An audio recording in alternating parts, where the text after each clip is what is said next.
I really recommend you going onto our website or our YouTube channel and checking them out, especially watching our last two talks. One was by Dan Boyce, and then last week we had our keynote presenter, Sarah Cooley, and both were just real cutting edge stuff, really inspiring about, you know, where climate change is going to lead us and how vulnerability can be applied to help us kind of make some of these really tough decisions that we need to make over the next 2 decades. But today, you know, we have one of the nicest, bubbliest, enthusiastic young rising stars in the vulnerability world, Christine Stortini from DFO. How are you feeling today, Christine? Great, feeling great. Thanks. Marvelous. And am I right in thinking that the work you're presenting today, it kind of builds on from Dan Boyce's that we were presenting a few weeks ago? Yeah. Okay, great. All right, well, Christine's going to take it away, and can I just remind everyone to mute their microphones and turn off their cameras until the end, when we will have time for questions. Go for it, Christine. Thank you. Great. Thanks for having me, everyone. I found it really hard to condense everything into 10 minutes. So I'm just going to be sharing with you my methods, so how I adapted Dan Boyce's vulnerability assessment, which was presented a few weeks ago, for use in freshwater ecosystems. First, having a case study for Nova Scotia, but there are hopes to then extend this to New Brunswick and Prince Edward Island eventually. So this work is being done. It's a collaborative effort. I have a group of people helping me out getting data, and also as a marine biologist venturing into the freshwater world, I've had a lot of people help me learn how to apply these concepts in the freshwater world. And so that's a lot of what I'll be talking about with you today. Okay, there we go. So just to recap, if you weren't here a few weeks ago for Dan's talk, climate change vulnerability assessments typically have 3 components. Exposure, sensitivity, and adaptive capacity. Exposure characterizing the magnitude of change expected from climate change within a habitat for a particular species. This largely involves climate change projections. Sensitivity characterizing whether the species is already imperiled. Are there other stressors that are impacting them in this particular habitat? Are they already overexploited? Things that would make them more sensitive to climate change impacts.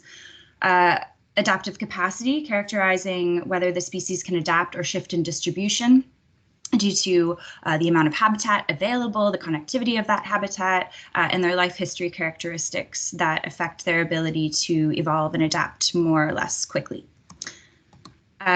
So climate change vulnerability assessments have evolved quite a bit since the early 2000s. Before, they were largely expert opinion-based, species or region-specific, and they did not consider the effects of other stressors on the sensitivity of particular areas and species to climate change impacts. They were largely just focused on the direct impacts of climate change. They weren't generalized or flexible because of the use of expert opinion. And they didn't use open data sources because they largely weren't very quantitative. And a lot of them didn't include all 3 of these components.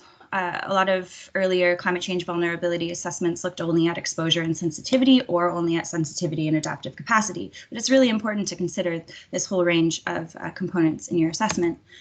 So the Boyce et al. Method is quantitative, considers other stressors, is generalized and flexible, and uses open data sources. This method was developed for the marine environment, and so adaptation of this method for the freshwater environment requires some adjustments. But a lot of work went into the choosing of the particular indices that went into this assessment. Each index is ecologically justified, and a lot of thought also went into the quantification of the index scores. And the use of quadratic equations with an asymptote that's related to the global worst case scenario, so that these scores give you an idea of how bad the situation is for the species in that particular area relative to the global worst case scenario. That's a really important concept for application to management. So to adapt the Boyce et al. Method for freshwater, I had to remove a few indices that just weren't relevant to the freshwater realm. Largely, these indices were the ones related to global distribution range, and this is because there's an assumption that a lot of freshwater and diadromous species have high watershed fidelity. So a lot of these species have there's very little evidence that they move between rivers or tributaries within one watershed, let alone to another watershed altogether. So despite there not being many genetic differences between watersheds, we still know that they are fidel. They like their one watershed. So I assessed the vulnerability of each species within each watershed independently without consideration for their global distribution range or regional distribution range. Also depth preference. There's a smaller range of depths within a river compared to the ocean, so this wasn't really relevant. I also added some indices or adjusted the ones that were in the Boyce et al. Method, just adjusted them slightly for new data sources or slightly different concepts that apply to freshwater. So the main addition was that in the exposure component, in the marine realm, only warming was considered, but in the freshwater realm, precipitation is also very, very important because it can impact drought risk. So if there's a significant reduction in precipitation, that increases the risk of drought, which can reduce connectivity of habitats, can reduce the ability of species to get into a river in the first place. So that's something that was added. And then these other pieces here, other anthropogenic stressors and connectivity of habitat. There are different stressors that are relevant in freshwater that aren't relevant in marine and vice versa. So I used the Nature Conservancy of Canada data sets of anthropogenic stressors and connectivity for these indices. And then there's this other addition, the presence of thermal refuges, which I will get into later. That's based on a new forming partnership and collaboration, which I'm really excited about. So again, this is sort of like in the works. It's all coming together really nicely, but not quite complete yet. So for the exposure components and this one component this one index in sensitivity, the thermal safety margin, these are all based on climate projections. What's available to me are projections of near surface air temperature at a 10 kilometer squared resolution. I got these data from Environment and Climate Change Canada's Centre for Climate Services. These are 24 statistically downscaled climate scenario datasets derived from CMIP 5 for emission scenarios 2.6, 4.5, and 8.5. The thing is, air temperature does not directly, it's not perfectly correlated with water temperature. So that's where this idea of thermal refuges or thermal regimes comes in. But we'll talk about that in a bit. I also got total precipitation data from these same folks at the Centre for Climate Services. Monthly and annual mean, max, and min. And so this gave me an idea of how things are warming and what the changes in precipitation are going to be between now and 2100. But like I said, air temperature doesn't really coincide perfectly with water temperature in the freshwater environment. In the marine environment, they're a little bit closer, but there's a lot of variability in the freshwater environment. There's the difference between highly groundwater fed rivers versus rivers that are less groundwater fed, and that leads to this discrepancy. So I was lucky enough to connect with Antoine O'Sullivan at UNB a few days ago, actually, and I think he's on this call. So he provided me with a really great overview of some of the work that he's doing and provided me with these figures that I'm showing you here.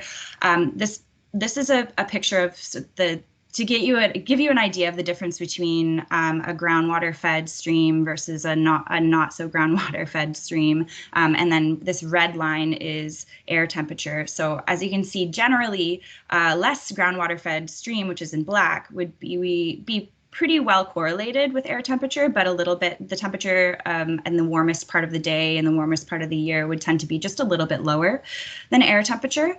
But then if the stream is groundwater fed, it'll be much, much lower, and it'll be more stable over time.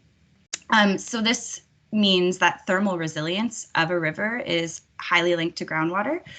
And Antoine and his colleagues are developing a model. They actually published a paper just a few days ago in Ecosphere, which you can look up. I have the DOI here. They included these variables and came out with projections of habitat suitability for salmon. And this is based on predictions of stream temperature. So this is a really important piece for the vulnerability assessment, in that I can tell you how much air temperature will change and how much that might put a species at risk if the river is not groundwater fed. If I reduce air temperature by 4 degrees on average to translate that into water temperature. But then what if the river is highly groundwater fed? Then it has more opportunity for thermal refuges.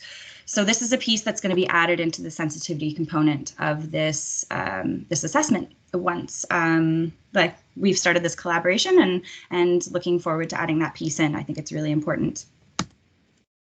How much time do I have? Am I doing okay? I think you've been going on for about 9 minutes. Okay, cool. So I'm going to wrap up. I've done this for Nova Scotia watersheds for these 4 species at risk, and yeah, I just wanted to show that what the results will end up looking like. This is going to change. These are very preliminary results, but basically I'm assessing species vulnerability for every single watershed in Nova Scotia, regardless of whether they're present or not. But I'm showing the vulnerability where they're not present in hatched. I'm putting hatches over top so that you can see an area that has very low vulnerability, but the species currently isn't observed there. Maybe that's an opportunity for reintroduction. Maybe that's an opportunity for protection. If there's an area that the species is present, has very low vulnerability, maybe that's an area of climate refuge, and that's we need to protect that area. So I'm going to provide all of this information to freshwater managers to help support some of the decisions that they have to make to protect some of these species. And that's it for now. If you have questions, I've got lots of other slides. That was a rapid sprint. You know, did you want to show us one last? Did you want to show the last picture of your maps, Christine, or is that not important and you're okay with how we left it? Oh, I guess this piece. I just wanted to say once all of these results come in, and also once Dan Boyce's results for the downscaled version of his climate change vulnerability assessment for the Northwest Atlantic comes in, hoping to combine the two and get an idea of the areas in Nova Scotia where, say, Atlantic salmon is most vulnerable in their freshwater environment, and then also where they're most vulnerable in the marine environment. So, and maybe look at areas where we know that those species tend to migrate through in the marine environment, and just get a larger scope idea of vulnerability spatially. Amazing. Very, very neat project. So yeah, we're going to open the floor up for questions, and I have